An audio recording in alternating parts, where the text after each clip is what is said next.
New construction is by far my favorite way to break into the short-term rental space, or really any type of real estate, for so many reasons. And we're going to be covering that today. We're going to be talking about what is new construction, the type of timelines that come along with new construction, the returns, the funding, and then I'll even point you towards some of the new projects that I'll be working on in 2024. So let's get into it live from Copenhagen. One take as always, baby. Let's do it. First and foremost, what is new construction? New construction is basically ground up development. Whenever you build a house from the ground up, pretty simple. You go out, you buy land, you get permits, you hire a contractor, the contractor bids out the job, you take the job, they build the house, and now you've got a piece of real estate. I cut my teeth in this type of strategy very early on. I built Casa Conejo, my tiny house in Joshua Tree, California, and that was my first real new construction project with a contractor. I had my tiny house in LA that I built not too long before that, but that was something that I built. I self-contracted myself. So I want to talk about why I love it and why it really makes sense. First and foremost, it's a really amazing strategy for beating interest rates in 2024. Whenever you're going out there and you're buying a house at a 7, 8, 9% interest rate, you're paying top of the market prices right now because we're not seeing crazy huge corrections right now at top of the market rates, again, 7, 8, 9%. But let's just say that you build a house. What's a house that I'm building right now? I'm building a $900,000 house in Joshua Tree at the moment. And that house, tentatively, we're looking at being worth $1.5 to $1.6 million by the end of that construction. Now, if I were going to go and buy that on the MLS, I'd have to pay $1.5, $1.6 million. But if I build it myself, I'm going to spend $900,000. So there's a $600,000, $700,000 spread there that I get to save because I'm the person that's building it, and I'm basically building it at my cost. So that's a really good example of when you build a house, you're just getting so much equity that your ultimate savings comes from how cheap you can build the house, and you're not paying the inflated market value of houses. That's what I really like about new construction. What I really like about it as well is low capex, low maintenance. Maintenance, for sure, you're gonna be saving a ton of money there. If you go and buy a house from the 1970s, it's gonna have a lot of old, creaky, broken things that you're always gonna have to maintain and fix. Comes along with the territory. But whenever you build a new construction, everything is brand new, and so the chances of things breaking down, it's gonna be a while before you really have those issues. And if you're properly maintaining your house and you're keeping it up to date, you're getting it oiled, all that good stuff. I mean, not oiled, but tightened up and maintained, basically, the maintenance on it is gonna be lower, especially in the first 5 to 10 years of that property. The property that I built out in Joshua Tree, Casa Conejo, my tiny house, I've really never had too many issues with that property because everything is brand new, and that's really, it's been the most dreamy property in my whole portfolio because stuff really doesn't ever go wrong there. Not with the actual construction. I've had a roof leak before. That was kind of a bummer. We got that fixed. But outside of that, I really haven't had too many issues. And there are days where I just wish my whole portfolio was brand new tiny houses in Joshua Tree because all my other houses break down all the time. But more on the tiny house new construction development, if you will, at the end of this video. And then, like I said, the cost basis for the property is a lot cheaper. You come in, you build it, you're gonna save a ton of money. It's just a really great way to build equity instantly. If you're someone that wants to kind of get into $100,000 or $200,000 of equity, there's only really a few ways to do that. Value adds, where you buy an old house and you fix it up, or you build from the ground up and capture a ton of equity that way. That's my favorite. You can do the whole rehab thing. I've done that before, but typically rehabs are a lot more heartaches and heartbreaks and all that good stuff. Let's talk about the returns a little bit. So it's hard to really say what the returns are because it's all arbitrary based on your specific situation. But I will say for me, when I cite my Joshua Tree example, I built that house cash, which we'll get into that with the funding in a little bit. But I built that house cash. I cashed out refi and I got 100% of my money back.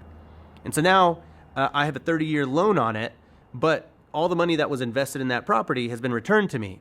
So no matter how much money I make on that property, whether it's $1 or $1,000 a month, I'm happy because it is an infinite cash on cash return. And whenever you build a new construction and you're able to pull out a lot of the money, well, that just makes your return significantly higher, and it's really, really possible with the new construction. But one of the things that I want to talk about with new construction specifically is that while it's all great and rainbows and butterflies and all that good stuff, the timeline is not so great. The timeline can actually take quite a bit of time. Timeline can take anywhere from 12 to 18 months. So you really have to weigh this as an option for you and your personal preference. Some people want that instant gratification. They want to buy an Airbnb, they want to get into it, and they want to start cash flowing day one. If that's you, a new construction is not the way to go. If you need that money now, go put a down payment on a house, go buy the house, and go rent it as an Airbnb. If you want to make more money, right, higher returns because lower cost basis, lower cost of entry overall, well, you might want to go the new construction route, but understand that it takes a long time to find land. It could take you a couple months. You got to close on the land. It could take you a couple months. You got to get plans drawn up. That could take you a couple months. You got to get permits for those plans. It could take you a couple months. Then you got to get a bid from your contractor to build that house. That could take a couple weeks. Then you got to go get a new construction loan, which could take a couple months. And then you actually build the house, and that could take 9 to 12 months, sometimes longer. For me, most of my builds tend to be in that 14 to 18 month spread, but it is possible to build it in 9 to 12 months if you already have the land picked out, if you already have permits. The actual build time itself, not so long. It's just whenever you start adding the other pieces to that puzzle, to that process where, if you got 18 months to burn and you're cool waiting and you don't need to make money, I would totally recommend a new construction because you're going to just make way more money in the long run that way. But again, if you're kind of pressed for cash, new construction is not really going to be the best way to do it. Let's talk about the funding. There's really 3 ways that you can fund a new construction. Off the top of my head, I mean, there's a million ways to do it, but the 3 ways, we'll get into all 3. Cash, right? You have the cash to build a house, a HELOC, a home equity line of credit, and then a loan. So first one, cash, relatively simple here. If a house is going to cost you $165,000, we'll use my Joshua Tree for example, my Joshua Tree tiny house, and you have $165,000 in your bank account, you can take that cash and use that to pay your contractor and build the house that way. It's not necessarily the best way to leverage your money, and it doesn't necessarily follow like basic real estate investing philosophies and principles, but you could do that. I kind of did that. I took cash that I had and I used that to build my tiny house. Now the other option is a HELOC, a home equity line of credit. If you own a house and you have equity in that house, you can take out a line of credit against that equity and use that to basically, well, you can really use it for anything you want, but you should use it for more real estate purchasing and investing. So if, let's say you have a house that's worth, that you bought for $500,000, and then let's say that house is now worth $1 million, you have $500,000 of equity. You could then go and get a home equity line of credit on that $500,000. In my instance, I actually got 90% with my bank. So in this instance, 90% times 500,000. I guess I should probably know this, but that's fine. That would be $450,000. You could take a home equity line of credit against that equity, and you'd have $450,000 to go and build a house cash. Not really. It's using your home equity line of credit, but for all intents and purposes. The third option, which is probably a little easier, is to go out and get a loan. A lot of people don't think that you can get loans on new constructions. That's definitely not true. There are lots of loan products that would allow you to do this. And I'm not going to get into the nitty gritty here because there's so many ways that you can do a loan for a new construction, but I'll try to kind of break this down as simply as possible.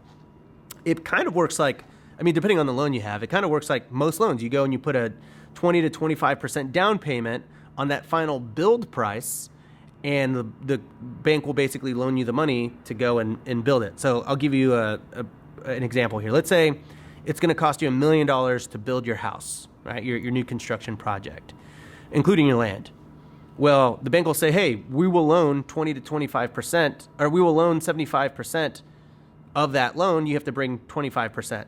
So you'd have to bring $250,000 to the bank, basically at the closing table.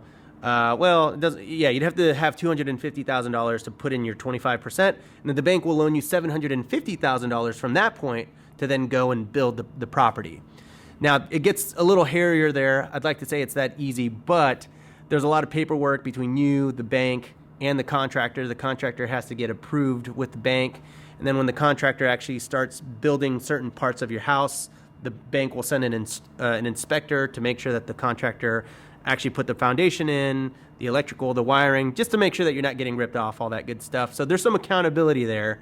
And it's not really the smoothest process always, but it does work, and it's something that I've done several times. But it kind of like, if you plan it out correctly, there's actually a couple of cool strategies that you can use on the funding side of things. For me, I have been in situations where I've owned the land outright. So I bought the land for, I'll use one of my examples. In Joshua Tree, I have a piece of land that I spent $80,000 on. Well, the bank will actually see that as collateral, as money that I've invested into the project, and they will count that towards the down payment of the build that I'm doing. So let's say in that same example, I'm building $1 million house. Well, I've already spent $80,000 on the land itself. So the bank says, hey, instead of you bringing $200,000, 20%, you only have to bring $120,000 because we're counting the $80,000 that you spent towards that $200,000 down payment. And you can get really creative working with banks that way. There's actually a few other more nuanced ways. You can actually own a piece of land. If you bought that land a long time ago, and let's say it's appreciated, let's say you bought a piece of land for $30,000, and let's say that you've owned it for 10 years and that land is now worth $300,000. Well, the bank doesn't care what you bought it for. They care how much that piece of land is worth. So whatever the market value of that land is what they will count towards the down payment for your property.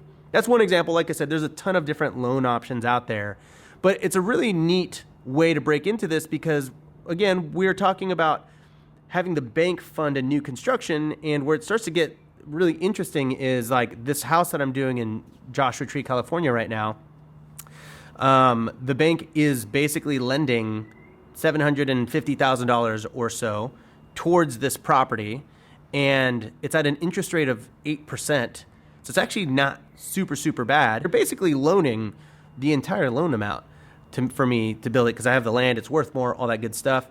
Once I actually get that house built and it's worth $1 million, once I actually get it built for $1 million total, that property is now worth 1.5 or $1.6 million.